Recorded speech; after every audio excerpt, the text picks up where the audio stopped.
Welcome to the Toffee Blues, your source for all things Everton, and welcome to another 24/7 report where, unfortunately, our top story tonight sees yet another Everton player in hot water after breaking the rules of lockdown. Of course, Oumar Niasse was caught a few weeks back by police out with his friends in a car. But last night, the Daily Star reported that Moise Kean faces a disciplinary by the club for throwing a raunchy party with a number of people present.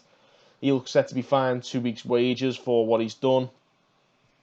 Again, it's a disgrace that Keane has done this. Like with Niasse, it undermines all the good work that Everton has been doing to make sure we all stay safe and well with the Blue Family Initiative, which Keane himself has actually taken part in. So he's undermining his own good work as well. It's pretty irritating, to be honest. And it just, like I say, it undermines all the positive lockdown content that Everton have been putting out. And before anybody says he's young or he's made a mistake and I know he might learn from these mistakes, but there's lads I know who were younger than him who were showing more maturity and sticking to the rules and staying at home. It's never an excuse at this moment in time. There's kids, 10-year-olds, being stuck at home and behaving better than this, you know what I mean? I slated Jack Grealish for this, Kyle Walker, I slated him for it as well, so Moise Kean should be no different. And let's be honest, it's a barefaced arrogance. Nobody should think they're above the rules, and too many people seem to think that at the moment. And that goes for society as a whole, by the way. That's not just professional footballers. Everybody needs to be staying at home, and people need to show themselves and everybody else some more respect. On the other hand, let's not forget the good Moise Kean has done during this lockdown period and his donations of respirators and PPE for hospitals. So it's not all bad. And of course, in this era of cynical journalism, the bad is always going to be peddled more than the good. Keane should be punished for what he's done, but it's not grounds for our fan base to turn on him, because that's exactly what our anti-Everton gutter press want us to do. The club chiefs are said to be appalled, and rightly so. The club should throw the book at him for what he's done. But after that, provided he behaves himself and sticks to the rules from now on, we should all be looking forward to seeing Moise Kean back in action for Everton when football starts up again.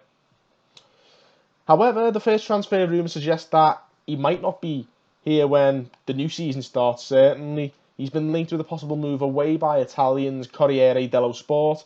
They suggest that Napoli want him as a replacement for Dries Mertens, and they're prepared to use Hirving Lozano and Allen, of course, two apparent targets of ours, to strike a deal.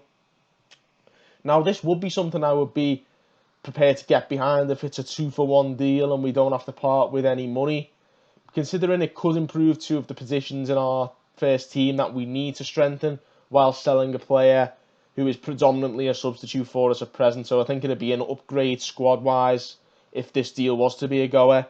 On the other hand, though, it's not very common for these kind of straight swap deals to be done. I haven't seen many of them in the last few years, and it's easy to get carried away, I think, with these kinds of transfer ideas, particularly if you're like me and you've been playing a bit too much FIFA career mode. I certainly have been during this lockdown, that's for sure.